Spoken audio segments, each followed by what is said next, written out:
Hai semua, selamat datang di channel Dapur Diana. Di video kali ini aku mau berbagi resep cookies tamrin slay strawberry. Ini enak banget, hasilnya cantik, hanya 3 bahan aja, super ekonomis. Cocok untuk dijadikan ide jualan dan juga ide isian toples lebaran. Nah, kalau kalian penasaran bagaimana resep dan tutorialnya, yuk langsung kita buat sama-sama. Sebelumnya, jangan lupa subscribe, like, komen, dan share video ini ya. Terima kasih. Langkah pertama, sediakan wadah. Lalu masukkan sebanyak 100 gram margarin. Ini boleh diganti menggunakan butter atau mentega, atau dimix keduanya antara margarin dengan butter. Kemudian tambahkan sebanyak 100 gram susu kental manis. Di sini boleh menggunakan merek apa aja sesuai selera masing-masing. Lalu keduanya kita aduk sampai bercampur dengan rata. Boleh diganti aduk menggunakan mixer atau whisker, cukup sampai bercampur dengan rata saja, jangan sampai mengembang karena akan berpengaruh ketika nanti dipanggang, kuenya akan melebar ya teman-teman. Kalau sudah bercampur, kemudian masukkan sebanyak 200 gram tepung terigu protein rendah. Ini diayak terlebih dahulu supaya tidak ada tepung yang menggerindil. Lalu kemudian diaduk sampai bercampur dengan rata. Boleh diganti aduk menggunakan tangan, pastikan tangannya sudah dicuci bersih. Di sini aku aduk menggunakan spatula aja ya, teman-teman.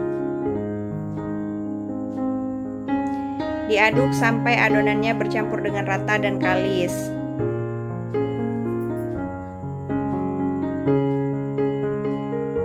Nah, kalau sudah mulai kalis seperti ini, spatulanya kita sisihkan, kemudian kita cek menggunakan tangan. Nah, kalau sudah dirasa kalis, ini bisa langsung kita ambil menggunakan sendok takar seperti ini. Ini untuk ukuran sendoknya 7,5 ml. Kalau ditimbang adonannya beratnya sekitar 9-10 gram. Nah, di sini aku takar terlebih dahulu sampai selesai biar mempermudah nanti ketika dicetaknya ya teman-teman. Nah, ini udah selesai. Selanjutnya ambil satu adonan, kemudian kita rounding menggunakan tangan. Kalau sudah berbentuk bulat, ditekan bagian tengahnya seperti ini sampai membentuk cekungan. Nah, seperti ini udah selesai, disusun di atas loyang dengan rapi. Aku ulangi sekali lagi, ambil satu adonan, kemudian dironding. Kalau sudah bulat, kita tekan menggunakan ujung telunjuk atau ujung jempol sampai membentuk cekungan di bagian tengah berbentuk bulat seperti ini. Nah, ini sudah selesai semua. Satu resep tadi menghasilkan 2 loyang ya, teman-teman.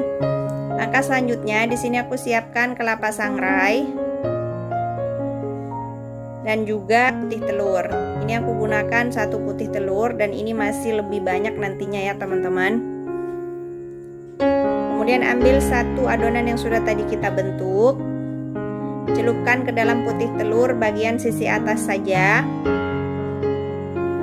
Jangan dicelupin keseluruhan ya, bagian sisi atas saja. Kemudian masukkan ke dalam kelapa kering. Lalu kita putar-putar biar kelapa keringnya menempel dan kita tekan-tekan menggunakan jari biar kelapa keringnya nggak mudah lepas ya. Aku ulangi sekali lagi, ambil satu adonan yang sudah dibentuk, celupkan bagian sisi atas ke dalam putih telur, lalu kita masukkan ke dalam kelapa sangrai. Diputar-putar biar kelapa sangrainya ini menempel dan ditekan-tekan menggunakan jari. Lakukan sampai seluruhnya selesai ya teman-teman.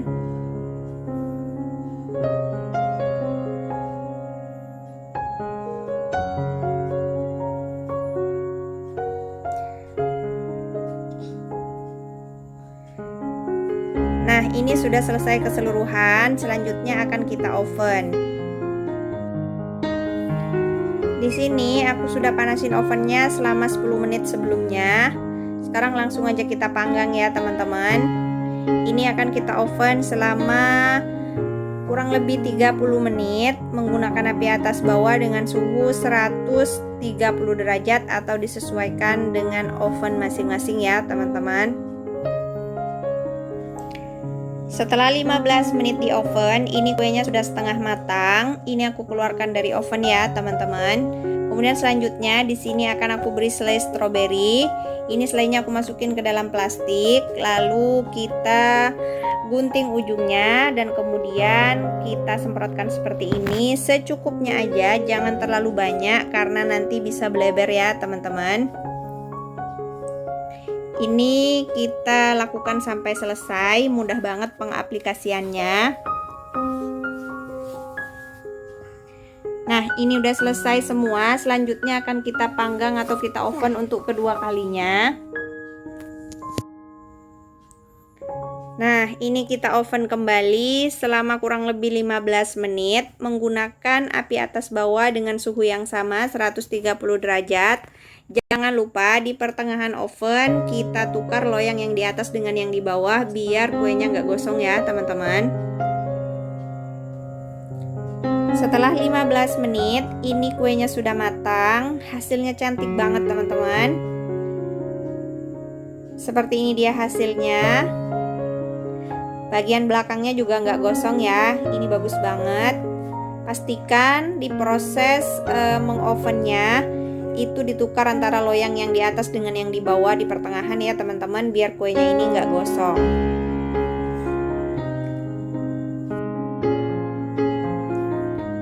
Selanjutnya ini akan aku susun di dalam toples seperti ini. Disusun dengan rapi.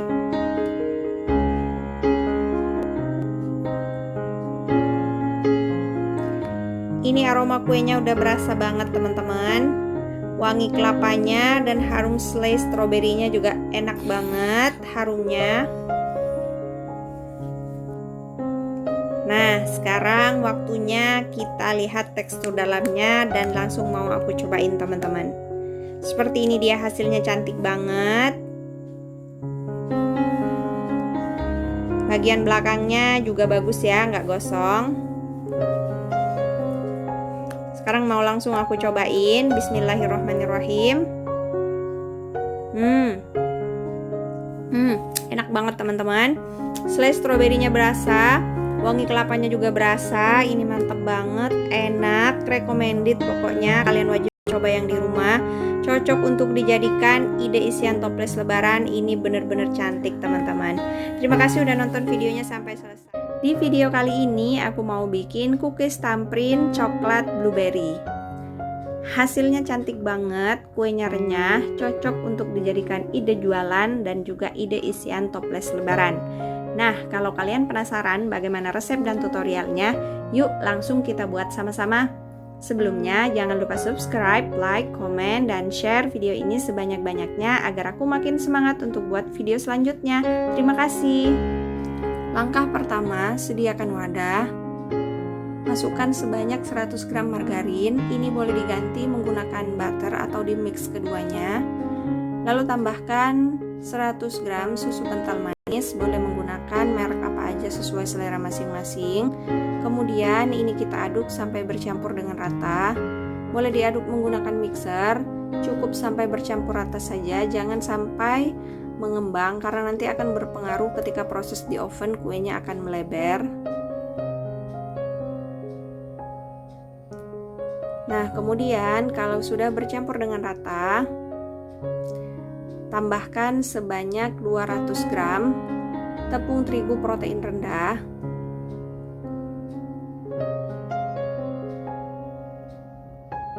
Nah, ini tepungnya diayak terlebih dahulu supaya tidak ada yang menggumpal atau menggerindil. Kemudian ini kita aduk lagi sampai bercampur dengan rata. Boleh diganti aduk menggunakan tangan. Di sini aku aduk menggunakan spatula ya teman-teman.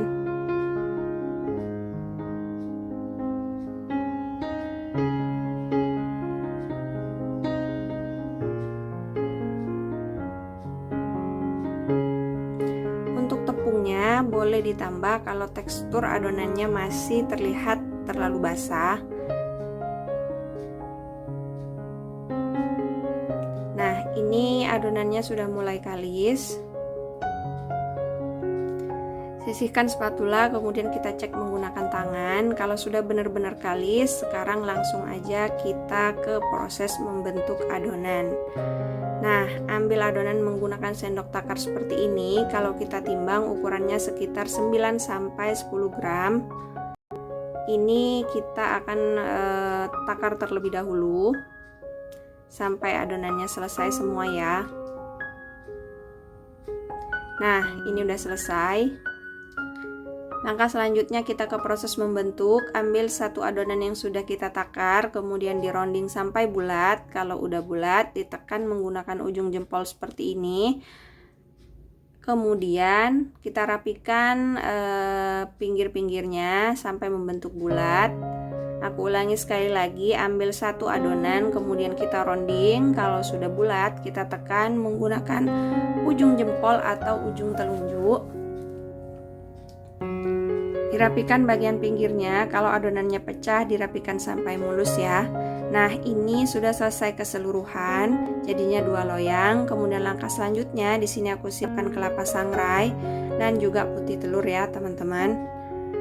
Nah, ambil satu adonan yang sudah kita bentuk, celupkan bagian depannya ke dalam putih telur. Cukup bagian depannya, teman-teman, jangan keseluruhan. Kemudian masukkan ke dalam kelapa sangrai. Kita putar-putar dan kita tekan-tekan seperti ini ya teman-teman, biar kelapa sangrainya menempel. Nah, aku ulangi sekali lagi, ambil satu potong adonan yang sudah ditakar, kemudian celupkan bagian permukaan ke dalam putih telur, lalu masukkan ke dalam kelapa sangrai, kita putar-putar biar pada menempel ya, dan ditekan-tekan menggunakan ujung telunjuk. Nah, lakukan sampai semua adonan selesai dibaluri dengan kelapa sangrai ya teman-teman.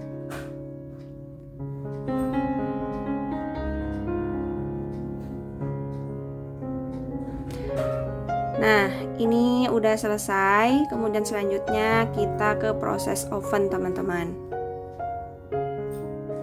Nah, ini ovennya sudah aku panasin selama 10 menit sebelumnya.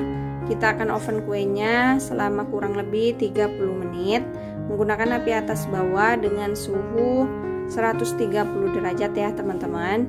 Jangan lupa di pertengahan nanti kita tukar posisi loyangnya, yang di atas dengan yang di bawah supaya tidak gosong.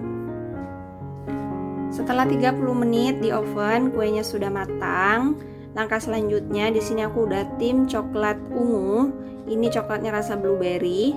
Ditim, kemudian dimasukin ke dalam plastik segitiga, lalu diaplikasikan seperti ini ya teman-teman. Caranya mudah banget. Ini jangan terlalu banyak biar nanti coklatnya nggak bleber gitu teman-teman. Nah, lakukan sampai semua selesai. Ini dia hasilnya setelah selesai semua, cantik banget. Ini kita diamkan dulu ya teman-teman sampai coklat ungunya ini jadi ngeset dan kering. Ini kuenya matang dengan sempurna, bagian permukaan atasnya tidak gosong. Yang penting harus sering-sering dicek dan ditukar posisi loyang ketika proses pertengahan oven. Nah, ini dia kuenya. Hasilnya cantik banget, bagian depannya nggak gosong ya teman-teman. Ini tuh aromanya bener-bener enak banget, aroma kelapa dan juga wangi coklat blueberry-nya ini bener-bener enak banget. Nah, ini dia bagian bawahnya, agak sedikit hampir mau gosong tapi nggak apa-apa, ini bikin malah tambah renyah ya. Nah, ini dia kelihatan dari patahannya, kuenya ini renyah. Ini cantik banget ya teman-teman, hasilnya sempurna menurut aku.